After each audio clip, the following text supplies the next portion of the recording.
আজ 28শে ফেব্রুয়ারি শনিবার রাত পোয়ালে রবিবার 1 মার্চ শুরু হচ্ছে ক্রিকেটের মহারণ, যেখানে খেলা হবে ইন্ডিয়া ভার্সেস ওয়েস্ট ইন্ডিজ। যে জিতবে সে সেমিফাইনালে, ওয়েস্ট ইন্ডিজ জিতলে ওয়েস্ট ইন্ডিজ সেমিফাইনালে, আর ইন্ডিয়া জিতলে ইন্ডিয়া সেমিফাইনালে। তাই তো এটি অলিখিত কোয়ার্টার ফাইনাল বলা চলে, যেখানে দুটো টিম একে অপরের বিরুদ্ধে খেলবে জেতার জন্য, এবং দুটি দলের খেলোয়াড়রা চাইবে তাদের সর্বসেরাটা দিতে এবং তাদেরকে নিজেকে উজাড় করে দিতে চাইবে এই ম্যাচে। কারণ এই ম্যাচটি যে হারবে সে হয়ে যাবে টি-20 ওয়ার্ল্ড কাপ থেকে বাইরে, যে দল জিতবে সেই চলে যাবে সরাসরি সেমিফাইনালে। তাই তো এই ম্যাচটি ভাই মরণ মাচনের match, do or die match. এই ম্যাচটি হবে ভাই হাড্ডাহাড্ডি ম্যাচ, কেউ একে অপরকে 1 ইঞ্চিও জায়গা ছাড়বে না, কারণ এই ম্যাচটি খুব ইন্টারেস্টিং ম্যাচ হবে। সাথে কথা বলবো এই ম্যাচে কি আবহাওয়া কোনো ইফেক্ট ফেলতে পারে, এবং টি-20 ইন্টারন্যাশনাল ক্রিকেটে ভারত এবং ওয়েস্ট ইন্ডিজ কতবার একে অপরের বিরুদ্ধে ইডেন গার্ডেন্সে খেলেছে এবং কে কতবার জিতেছে, তার সাথে কথা বলবো প্রেডিকশন নিয়ে এই ম্যাচটি কে জিততে পারে এবং কার জেতার চান্স সবচেয়ে বেশি আছে। ভিডিওটি ইন্টারেস্টিং হতে চলেছে, ভিডিওটি পুরোটি দেখবেন, আর ভিডিওটি ভালো লেগে থাকলে চ্যানেলটি সাবস্ক্রাইব করতে ভুলবেন না। তো এখনো পর্যন্ত ভারত এবং ওয়েস্ট ইন্ডিজ ইডেন গার্ডেনে মোট 4 বার মুখোমুখি হয়েছে টি-20-তে। সেখানে ভারত জিতেছে 4 বার এবং ওয়েস্ট ইন্ডিজ একবারও জিততে পারেনি। তাছাড়াও ইডেন গার্ডেন্সে টি-20 ইন্টারন্যাশনাল ক্রিকেটে ভারত এই মাঠে 8 বার খেলেছে ইডেন গার্ডেন্সে, তার মধ্যে 7 বার জিতেছে এবং 1 বার হেরেছে। আর ওয়েস্ট ইন্ডিজ এই মাঠে টোটাল 7 বার খেলেছে, তার মধ্যে 3 বার জয়লাভ করেছে এবং 4 বার হেরেছে। এবং 2026 সালে টি-20 ওয়ার্ল্ড কাপে ইডেন গার্ডেন্সে ওয়েস্ট ইন্ডিজ মোট 2টি ম্যাচ খেলেছে এবং 2টিতেই জয়লাভ পেয়েছে। আর ভারত এখনো পর্যন্ত 2026 টি-20 ওয়ার্ল্ড কাপে ইডেন গার্ডেনে একটা ম্যাচ খেলেনি। টিম ইন্ডিয়ার প্রথম এটাই ইডেন গার্ডেন্সে ম্যাচ হতে চলেছে, এবং এটাই দেখার এই ম্যাচে কে কাকে বাজি মারতে পারে, কে ফাইনালি ম্যাচটি জিততে পারে। ভারত এই মাঠে এখনো পর্যন্ত একটা ম্যাচ খেলেনি এবছর, আর ওয়েস্ট ইন্ডিজ দুটি ম্যাচ খেলে ফেলেছে এবছর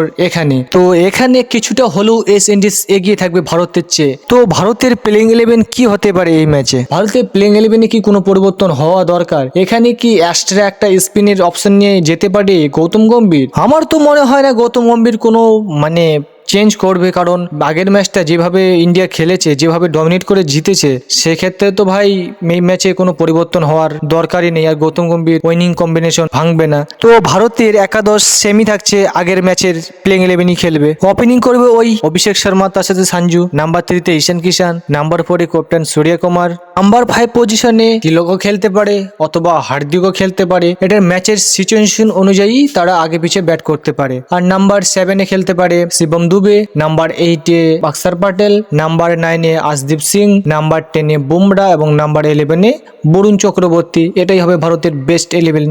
আর আবহাওয়ার কথা বললে এই মাঠে বৃষ্টি হওয়ার কোনো সম্ভাবনা নেই, তাই তো কালকে মেঘলা একদম আকাশ থাকবে না, পরিষ্কার আকাশ থাকবে, বৃষ্টি হওয়ার কোনো সম্ভাবনা নেই। ম্যাচটি 100% হচ্ছে, কারণ বৃষ্টির কোনো সম্ভাবনা নেই কলকাতাতে। আর রিঙ্কু সিং এর আপডেট দিলে, রিঙ্কু সিং আজকে দলের সাথে জয়েন করে নিয়েছে। রিঙ্কু সিং কালকে বাড়ি ফিরে গেছিলেন তার বাবার মৃত্যুর সৎ কাজ করতে, তিনি আজকেই দলের সাথে যোগ দিয়ে দিয়েছেন ইডেন গার্ডেন্সে। কালকে হয়তো রিঙ্কু সিং খেলবে না, কারণ তিনি আজকে প্র্যাকটিস করতে পারবেন না, তাই তিনি কালকের ম্যাচ খেলছেন না।